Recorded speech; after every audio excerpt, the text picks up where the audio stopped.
Welcome again to the Russell B. Clark Gerontology Conference. On the back of your program, you will find some information about the life of Russell Clark, and he was an extraordinary man, and I invite you to read the back of the program and learn about his life. It's my honor at this time to present a Distinguished Service in Gerontology Award. This award is being presented to Dr. Evan Thacker of BYU's Department of Public Health. Dr. Thacker is a chronic disease epidemiologist. He studies connections of cardiovascular and metabolic health with neurological health in older adults. He completed his bachelor's degree in neuroscience at BYU. Come on up, Evan, where he also received a minor in gerontology those many years ago.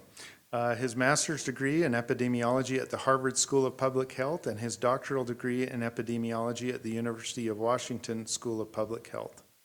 Prior to joining the public health faculty at BYU, he worked as an epidemiologist biostatistician at the University of Alabama, Birmingham School of Public Health.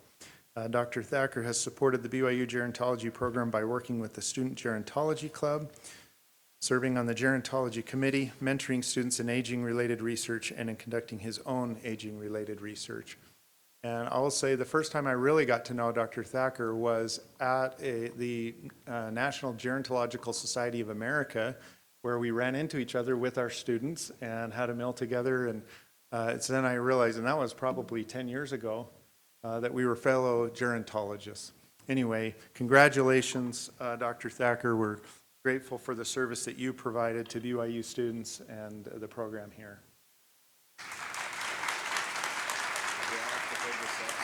I guess probably.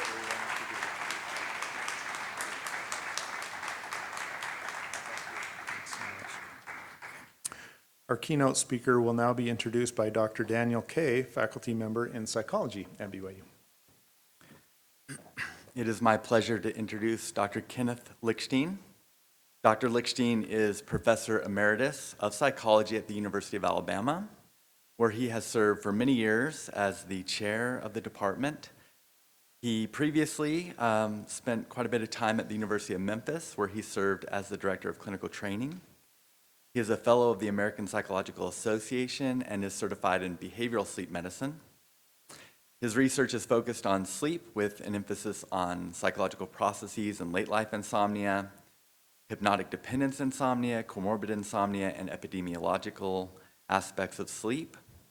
Professor Lichstein's sleep research has been supported for many years. From 1988 to 2015, he was supported by the National Institutes of Aging, the National Institutes of Drug and Abuse, the National Institute of Mental Health, and private foundations and industry. He has published over 200 articles, many of which are in late life insomnia, in the area of late life insomnia. He has authored or co-authored many books, including Treatment of Late Life Insomnia, which is a classic in the field, one that impacted my career.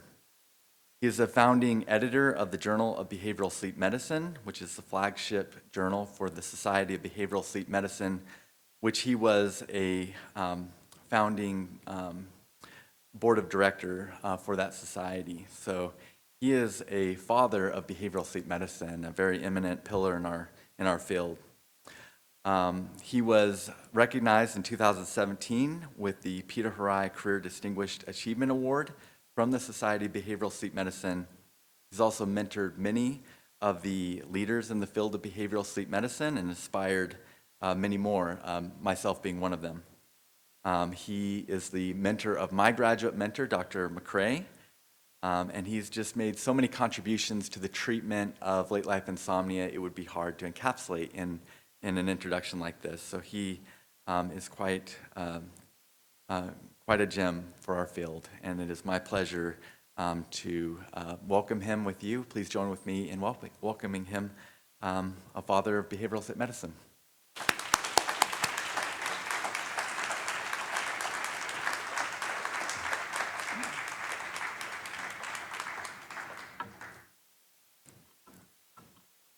I'm very honored to be here, and those of you who heard the talks from the students in gerontology during the meal, that was very inspiring, and I love the orchestra, so this has been a great night for me. No, Daniel kept on calling me the father of behavioral sleep medicine. That's a eulogy. That's a euphemism for this guy's old. So let's get on with it. This thing is very hot. Okay, so in 1985, a student of mine, Suzanne Fisher, and myself, wrote a chapter. We summarized the literature on psychological treatment of insomnia. And what we found was that there were 57 studies at that time. But from those studies, we learned nothing, almost nothing, about insomnia in older adults. Secondary insomnia, meaning insomnia caused by some other disorder, or hypnotic-dependent insomnia. Hypnotic-dependent insomnia refers to someone who has insomnia. They start taking sleeping pills. They develop tolerance to sleeping pills. They increase the amount of sleeping pills they're taking, and eventually they get to the point where they're taking high doses of sleeping pills, their insomnia has returned, and they're stuck. Because if they try to get off the sleeping pills, their insomnia escalates rapidly. So really, if you eliminate older adult secondary insomnia, hypnotic-dependent insomnia, you're left with 10% of the insomnia population, mostly college students and young adults with primary insomnia, meaning there's no other medical conditions present. So it occurred to me that psychology really wasn't accomplishing very much if all we're doing was helping 10% of the insomnia population. And at that moment, I decided to spend the bulk of my next 30 years of my career seeing what psychology had to offer these other areas. So I felt like we were faced with a three-headed dragon. And what I like to do is see what we've learned about psychology's contribution to these tough kinds of insomnia. And I should point out that secondary insomnia is primarily a problem of older adults, and hypnotic-dependent insomnia is also primarily a problem of older adults. So the approach we take is called cognitive behavior therapy for insomnia, abbreviated as CBTI. And CBTI is a form of psychotherapy, but it's not traditional psychotherapy. It's not a traditional talking psychotherapy, which may take months or years. It's very skills-focused. Typically takes about half a dozen sessions, and we're teaching our patients skills for them to go home and use to combat their insomnia. We use many different forms of relaxation or biofeedback or meditation. People sometimes ask me, well, which is the best form of relaxation for insomnia? It's the form you're willing to practice. Stimulus control refers to learning to re-understand your bedroom environment.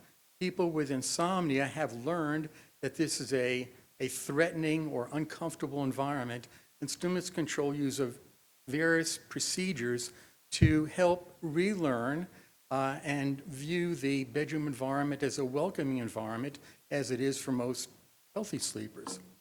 Sleep restriction, or a version of that called sleep compression, takes the idea that, for example, if you're spending 8 hours in bed, but you're only sleeping 6 of those hours, what is the point of spending 8 hours in bed? So much of insomnia treatment doesn't focus on extending sleep time. It focuses on decreasing wake time. And when you talk to people with insomnia, their main complaint is being awake in the middle of the night when they know the rest of the world is asleep. And that wake time in a dark room in the middle of the night with your partner fast asleep is the worst part of insomnia. So sleep restriction, sleep compression both take the approach of shrinking time in bed to conform to the actual sleep time. So if you are sleeping 6 hours a night and spending 8 hours in bed, the prescription is, we'll spend 6 hours in bed. Cognitive therapy is an approach that was adapted from cognitive therapy for depression by great psychiatrist Aaron Beck. So cognitive therapy identifies problematic, anxiety-producing non-constructive thoughts, attitudes, helps identify those, and helps substitute more helpful constructive thoughts. So for example, if a person with insomnia goes to bed with the idea, I better get a good night's sleep or I'm going to be a wreck tomorrow, that thought will generate anxiety and will interfere with sleep. So we would try to replace that with a more moderate constructive thought like, if I don't get a good night's sleep tonight, I may not be at my best tomorrow, but I'll be able to function okay, which is actually realistic and accurate. And sleep hygiene doesn't refer to brushing your teeth before you go to sleep, although that's a good thing to do. It refers to things that you do during the day that may be helpful or harmful to your sleep. And good examples are late in the afternoon naps or caffeine late in the afternoon, which may be very disruptive to sleep. So in sleep hygiene, we focus on things that you do during the day to better prepare yourself for a good night's sleep. So what have we learned in the last 35 years about late life insomnia, hypnotic dependent insomnia, and secondary insomnia? Let's take late life insomnia first. We know a lot about insomnia. We know that 30% of the population frequently complain of poor sleep. About 8 or 10% actually meet all the diagnostic criteria for a formal diagnosis of insomnia. It's more common in women. That has been repeatedly shown. And it occurs in all ages, even infants, but occurs most often in older adults. Why do we care about insomnia? Well, it degrades quality of life. People with insomnia spend a lot of their time thinking about their insomnia, so we view insomnia as a 24-hour disorder. And not only does it invade the nighttime experience, but it degrades the daytime experience as well. And there's the risk of hypnotic-dependent sleep disorder, which is a serious disorder. We did many studies with hypnotic-dependent people, and not hypnotic-dependent older adults, and these people are stuck. They're very unhappy. And insomnia is a health risk factor. It doesn't mean that you are condemned to have all these disorders if you have insomnia, but it does mean that you have elevated risk for depression and suicide, anxiety, high blood pressure, substance abuse, or if your substance abuse is successfully treated and you have residual insomnia, substance abuse relapse. And just in the last couple of years, a couple of studies have come out that showed people with insomnia are at elevated risk for all-cause mortality. Let's focus on older adults. When insomnia strikes an older adult, it is more common in older adults than any other age group. It is more severe in older adults than any other age group. It is more disabling in older adults than any other age group. And sleep medication plays an important role in this. Older adults use sleep medication disproportionately. I think it's about 30% of older adult insomniacs use sleeping pills, which is about 4 times the rate in younger adults. And they use it for longer periods of time, months or years compared to younger adults. So I counted how many studies on cognitive behavior therapy for older adults are there out there, and I did it in 5-year intervals. So this is from 75 to 79. In that 5-year period, there was 1 study. 80 to 84. In that 5-year period, there were 3 studies. And then in the mid-90s, it shot up and reached its peak between 2005 and 2009, when there were 13 cognitive behavior therapy for insomnia studies published. And then it almost vanished. It had another bump between 2015 and 2019. This last one is not 5 years. We haven't had 5 years in yet. So between 20 and 22, there were 2 studies. So I'm not sure what's happening. I'm not sure what's happening here, but I know what's happening here. Most of this research is funded by the National Institute on Aging. like every other aspect of the National Institutes of Health, it's interested in innovative research that moves science forward. And around 2010, the National Institute on Aging decided that this was settled science. They lost interest in funding more studies on cognitive behavior therapy for older adults because we knew it worked. And they don't fund settled science. So I'll show you a couple studies as examples of the kind of research that goes on in this area. This is a study we did. We had 74 older adults. They were randomized to either getting some sort of relaxation treatment.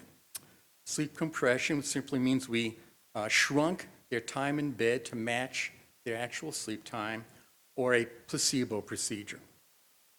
And we followed them post-treatment, and for 1 year follow-up, we had a variety of dependent measures, including polysomnography. So what happened was, from baseline to post-treatment, the triangle is the placebo, the circle is our sleep compression, and the box is relaxation. They all did well. This is sleep onset latency. So their sleep onset latencies were reduced from about 35 minutes to the low 20s. It's a nice improvement. 1 year later, the sleep compression group was still subclinical. The relaxation group had lost, come on, some gains. And the placebo group was back at baseline level. So up to 1 year post-treatment, our primary treatment group, sleep compression, was doing really well. This study is from a Norway group. They compared cognitive behavior therapy to Zopiclone. I love the studies that compare psychological treatments to drug treatments because we always do well. They recruited 46 older adults with primary insomnia, which means their comorbidities were clean. No intrusive co-occurring medical disorders. They were randomized to cognitive behavior therapy, sleep hygiene, symptoms control, so on, the usual methods. They were randomized to a second group called Imovane. So Imovane is an interesting drug. It's not available in the United States. It's the most widely used sleeping pill on the planet. It's not available in the United States. A very similar drug, Lunesta, is available in the United States. And they had a third group, a placebo pill. They also had a variety of measures, 6-month follow-up. So this is the CBT group. And their dependent measure was called total wake time. So they combined time it takes to fall asleep with wake time in the middle of the night, total wake time. So their CBT group went from about 105 minutes down to about 50 minutes, combining time to fall asleep and wake time in the middle of the night. The drug group did nothing. I love that result. And the placebo group showed a small improvement from about 150 minutes total wake time to about 135 minutes total wake time. And at that point, that group was reassigned either CBT or medication. So there are about 50 of these studies out there. And I didn't talk at all about safety, but there's a lot of safety data. And we know that many of the sleeping pills have safety problems. And I'll talk a little bit more about that in a little while. And with minor exception, there are no safety problems with cognitive behavior therapy. It either works or it doesn't. What about hypnotic-dependent insomnia? So we care about hypnotic-dependent insomnia because of wrecks and falls. With many, not all, but many sleeping pills, there is residual balance problems during the day and residual sleepiness problems during the day.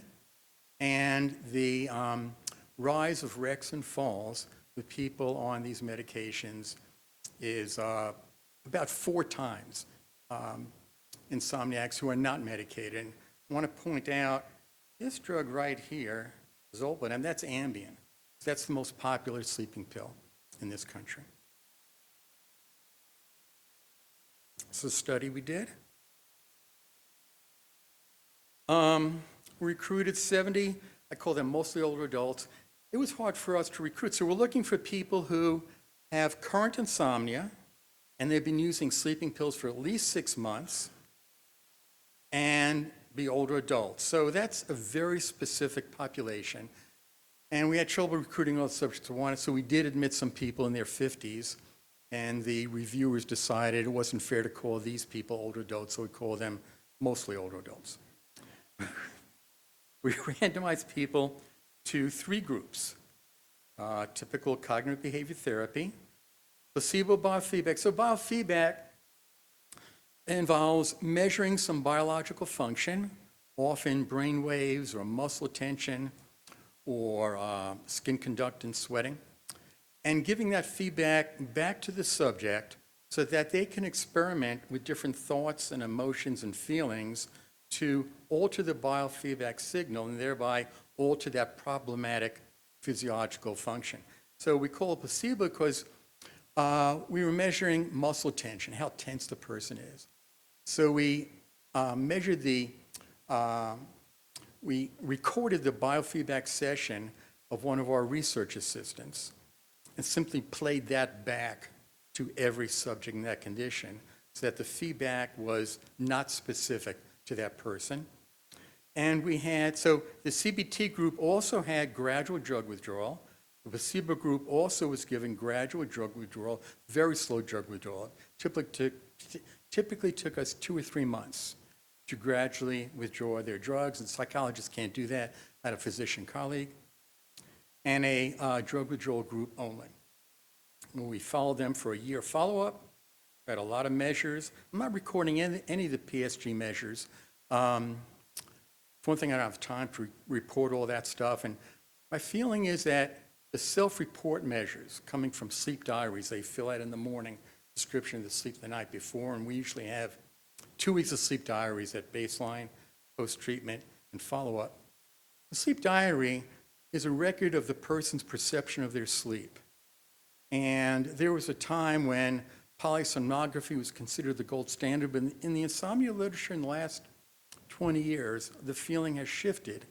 And our feeling is that it's the person's perception of their sleep that drives them to seek treatment, and it's their perception of their sleep that will determine if treatment was successful. So we're focusing on self-report.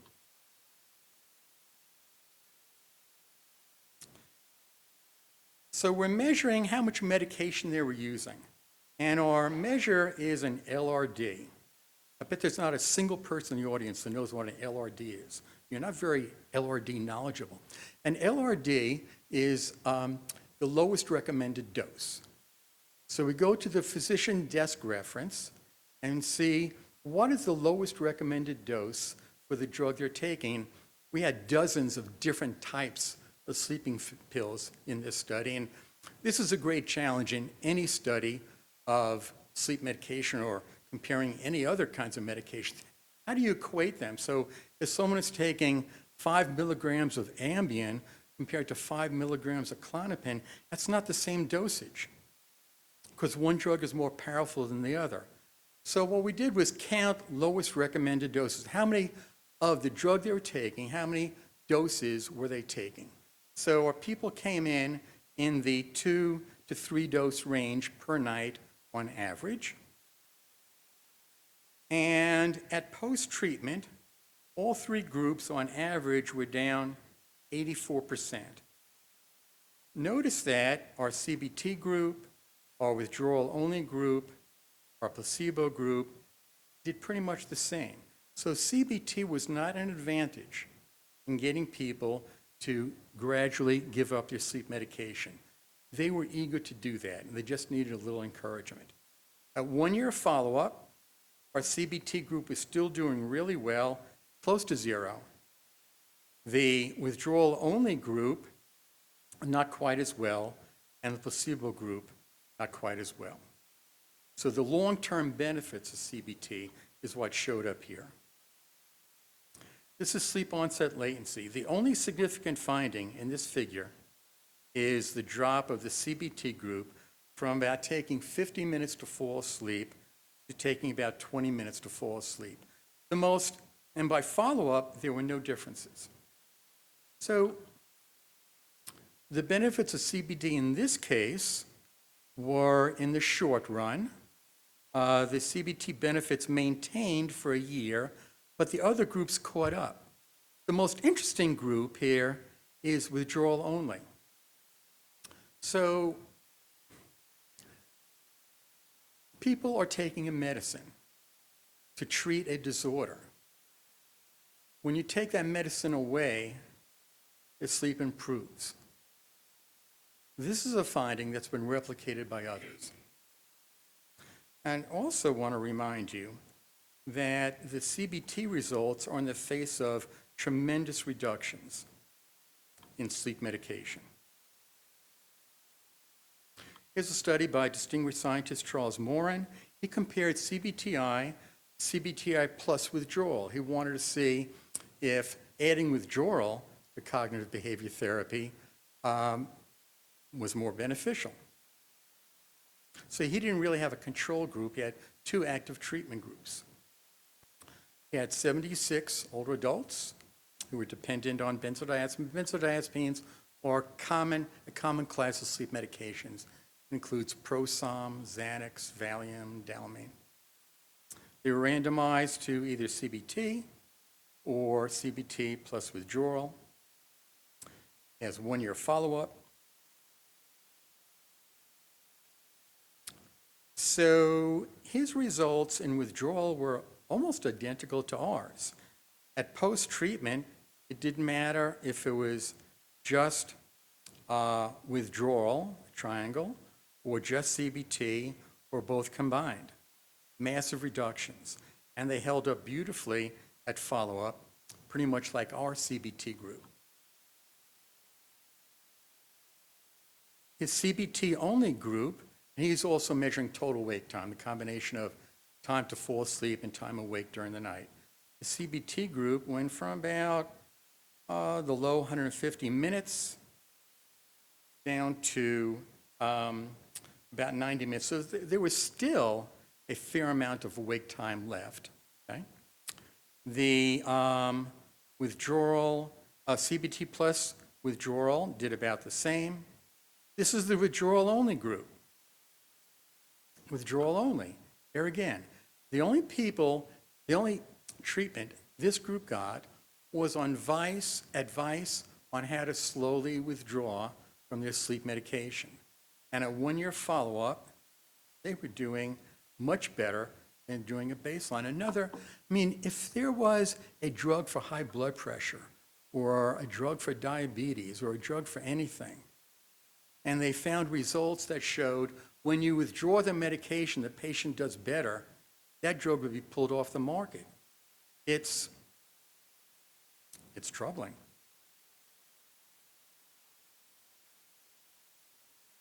So if you do nothing but help people withdraw from their medication, they might do better. If you add CBTI, their sleep is most likely going to improve. And I use the term therapeutically inert to describe the effect of sleeping pills on these people. And actually, I think that's a generous assessment. Really, my true thoughts, that I only share with special people, is that the sleep medication was toxic. And sleep could only improve when that toxicity was removed. So before I leave this area of hypnotic-dependent insomnia, fairness to the drug industry, there are millions of Americans who take sleeping pills. And many, many of them find great benefit from them. The people in our studies were people who were unhappy with their sleep medication and came in seeking help. How am I doing on time? 8:10. What time did I start? You don't know, so I'll just keep on talking. Okay. So secondary insomnia refers to insomnia in the presence of a medical or psychiatric condition. And for many years, it was presumed that insomnia was epiphenomena. It was a side effect. So it was called secondary insomnia, secondary to the primary medical or psychiatric condition. So this is a quote from another father of behavioral sleep medicine, Dick Bootson, 1978. Although the presence of sleeping difficulties may be an important sign of the appropriate diagnosis of physical and psychiatric disorders, it does not follow that the successful treatment of those disorders will be a sufficient treatment for the sleeping. So this is a critical aspect of secondary insomnia. The belief was we should withhold treatment of insomnia when a comorbidity is present, a co-occurring medical or psychiatric condition, because it was fueling the insomnia. And if we spend resources treating the insomnia, it would be really foolish because the primary disorder would just refuel the insomnia. So treatment was withheld. And what Bootson is saying is that if this was truly secondary insomnia, when you successfully treat the primary condition, most often chronic pain, depression, other medical disorders, you expect the insomnia to resolve. And back in 1978, he realized that didn't occur. He goes on to say, insomnia may remain long after the originating conditions have changed. Successful treatment may be relatively independent of the primary-secondary distinction. So for many years, certainly through 1985, we weren't even doing research on secondary insomnia. If there was another medical or psychiatric condition present, we wouldn't accept them into our studies because we thought it was hopeless to treat secondary insomnia. And what Bootson is saying is that treating primary or secondary insomnia should respond just as well. This is 1978. It was ignored. It actually had no impact on the research field at all. He was actually 25 years ahead of his time. So I want you to understand what comorbid insomnia theory is like. So we believe that every occasion insomnia has a cause. So in a sense, every person with insomnia began with secondary insomnia. There was something. I mean, insomnia just doesn't appear out of thin air. Something caused it. But quickly, a few weeks, 2 months tops, the sleep impact of that comorbidity fades, and I'll explain this further. So even if the comorbidity persists, its impact on the insomnia is decreased. And what you have now after a month, 2 months, is an independent, self-sustaining insomnia in the presence of a comorbid condition. Insomnia comorbidity now have a reciprocal, egalitarian relationship. They will sometimes affect each other.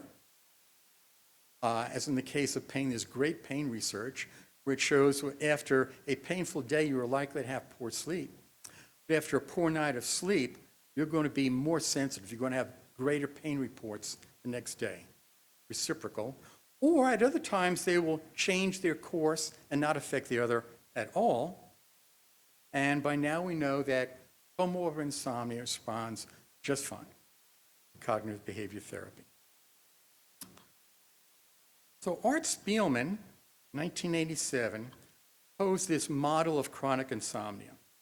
And it began with the idea that there are 3 causes of insomnia, and these are color matched. I want you to appreciate all the trouble I went to match these colors. So the orange, and the blue is blue.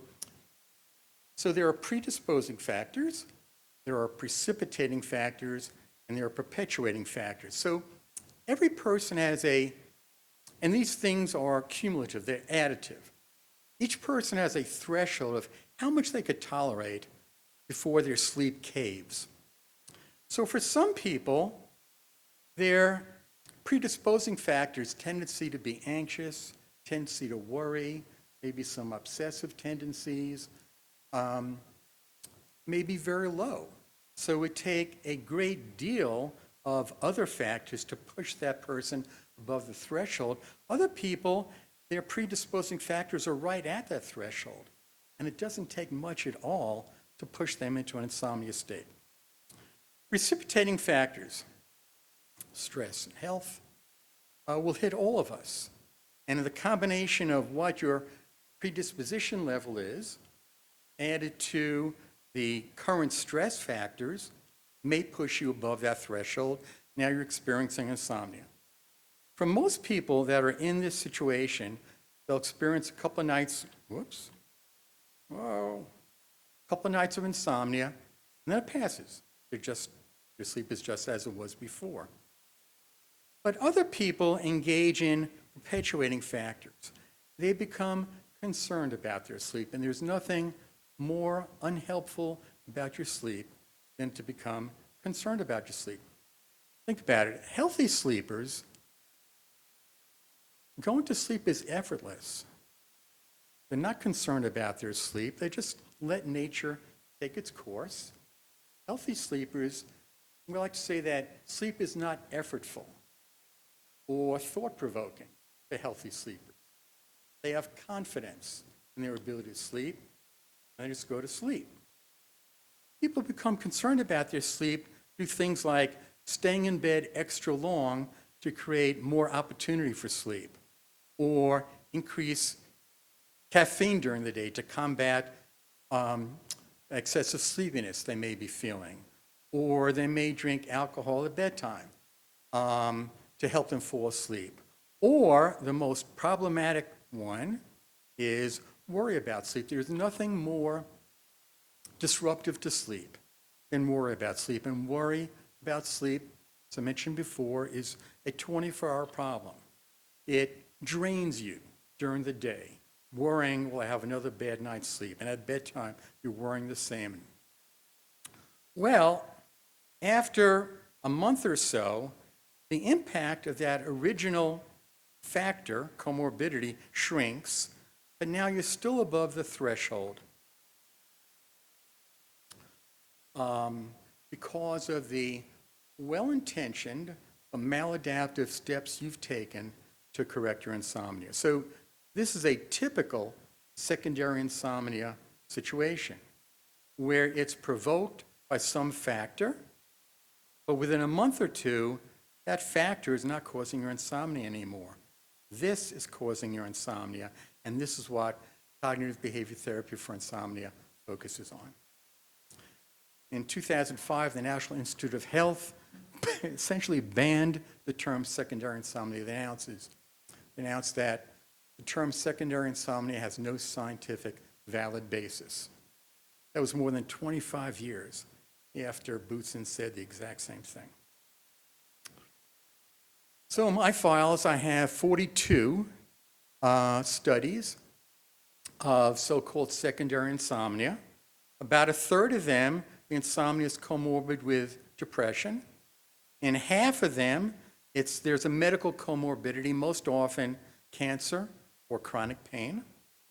Maybe 25%, if that much, is called mixed. There are psychiatric factors mixed in with medical factors, and there's a little sliver there of a few addiction studies related to insomnia. This is another one of our studies. This is one of the earliest studies of treating secondary insomnia. We put forth a great deal of effort in interviewing people and trying to document the relationship between their comorbidity and their sleep. And really, it's very hard to do. In the typical case, someone will come in with insomnia and depression. If the depression is causing the insomnia, it must precede the insomnia. That's what causation means. If A is causing B, A must precede B. So we'd ask them, how long have you had the depression? They'd say, about 4 or 5 years. And in their tone, we already realize they don't know.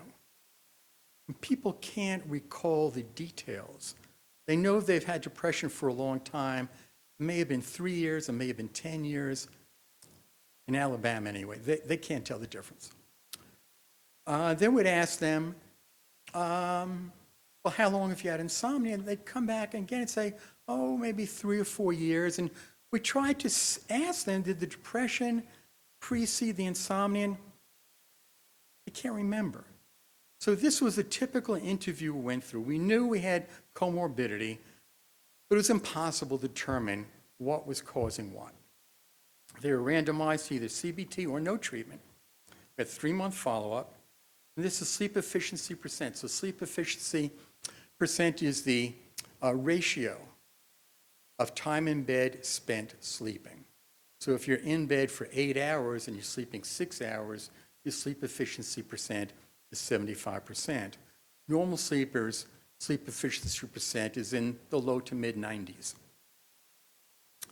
So our treatment group went from a sleep efficiency of 67 up to 78 and leveled off for 3 months, and our control group didn't do much. This study came out about 1.5 years ago. We recruited a large sample, 327 older adults, 74% female, and really most of the insomnia studies at any age group are mostly female. It's very hard to get guys to volunteer for these studies. They were randomized to either CBT or an education group. They were given education and supportive guidance on sleep and arthritis. So these were osteoarthritis patients. And all the treatment was done by telephone. So they were given a call once a week for about 5 or 6 weeks. And they spent about 25 minutes on the phone with them. The CBT people also got a treatment manual, the CBT procedures. The education group also got a treatment manual of education about sleep and arthritis. So there was no actual live in-person contact. Well, it was live. They were talking on the phone line, but there was no in-person contact, which greatly expands the reach of reaching people in rural America and so forth. Just 25-minute phone calls. They had 12-month follow-up. So they used the Insomnia Severity Index, which is a well-respected measure of the presence or absence of insomnia. So if your score goes below a cutoff, I think it's about 7, you're considered in remission, no longer have insomnia. So this is the remission rate. So at baseline, there was no remission in the education group. One person was at a remission level in the CBT group. And at post-treatment, the remission rate in the education group with social support was around 25%. And this was, come on, here it goes, 58% remitted. And at follow-up was identical for the education-only group and was down 2%. This was 56% of follow-up. I haven't shown you any of the safety data. I've been showing you efficacy data. But sometimes, oftentimes, when you treat the insomnia, not only aren't there negative side effects, but there are positive side effects. So this is just treating insomnia in arteriosclerosis patients.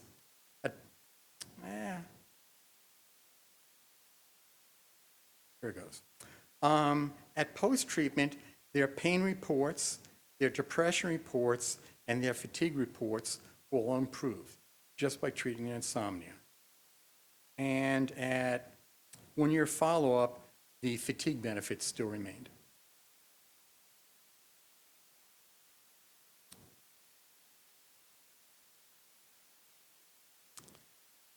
So many of you know what a meta-analysis is. So a meta-analysis is combining data from many studies. So if there are 50 late life insomnia studies, we'll combine them all into a single analysis to get a good sense of what's going on in that large literature. So there are 9 meta-analyses in this area, 3 just CBTI for older adults, and 6 focusing on comorbid insomnia, older adults and younger adults mixed. And they're all positive. They're all positive for CBTI compared to control treatments. There are no meta-analyses in the hypnotic-dependent insomnia area.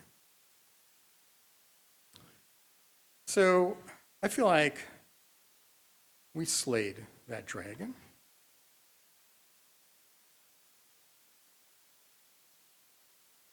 Thank you for coming to my talk.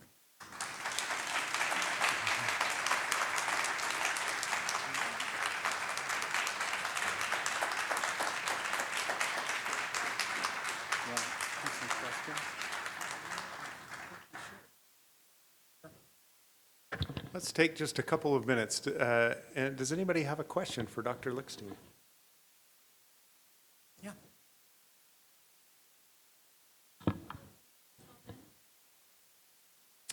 No, so those drug studies only use prescription medication. I could talk a little bit about melatonin. To make a long story short, it doesn't help. So melatonin melatonin is naturally produced in your brain, the pineal gland, and is an important part of falling asleep and staying asleep. Well, melatonin pills are not nearly as effective as naturally occurring melatonin. And there are plenty of studies of melatonin pills, and they're going to help some people, but on average, they're just not helpful. The nice thing about melatonin is that it has a very benign side effect profile, unlike many of the drugs. So it's not addictive, and it's not going to cause excessive drowsiness. Yeah. Oh, this is the award winner. You're going to have a tough question for me. What I recommend sometimes is for people to call the psychology department at a university in their neighborhood, maybe ask to talk to the director of clinical training. And when I was director of clinical training, I got many of these calls, help with depression, help with insomnia, and it was my pleasure to recommend people in the community that I knew. You could talk to your primary care provider. They may be knowledgeable. But you all have a tremendous resource here. I would call Daniel. He'll fix you.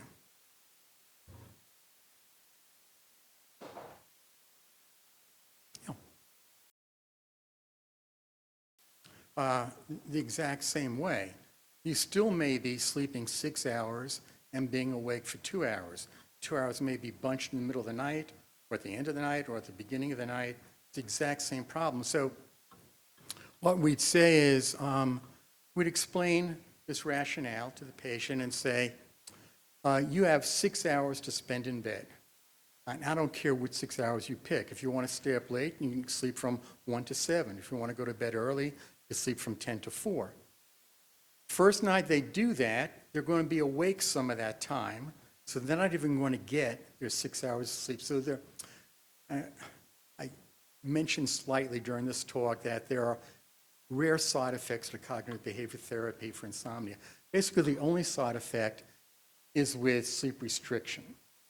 Your total sleep time will drop initially, and it may cause some increase in daytime sleepiness. And we also ask you to not nap during the day. So the following night, you're going to be, your urge to sleep will be enhanced. And if you stick to that 6-hour schedule, it happens fast. Within a week or two, you should be sleeping pretty good. Again, it's not, when you spend time with people with insomnia, they come in saying, I can't get enough sleep.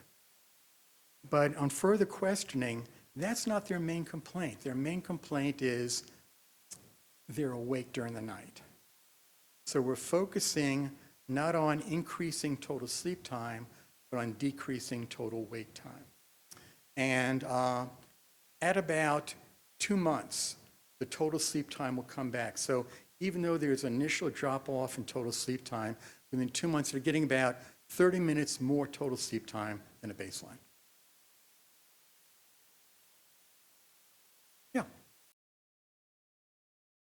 Yeah, so they were. This was actually, I think you're talking about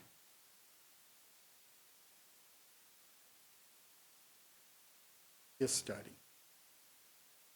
CBT only, withdrawal only, CBT plus withdrawal. So in the CBT only group, they were given no advice, no plan to decrease their medication. But they did anyway. They saw the opportunity. They saw their sleep improving, and they decided to give up their medication substantially. I'm getting the hook. This is like the Academy Awards.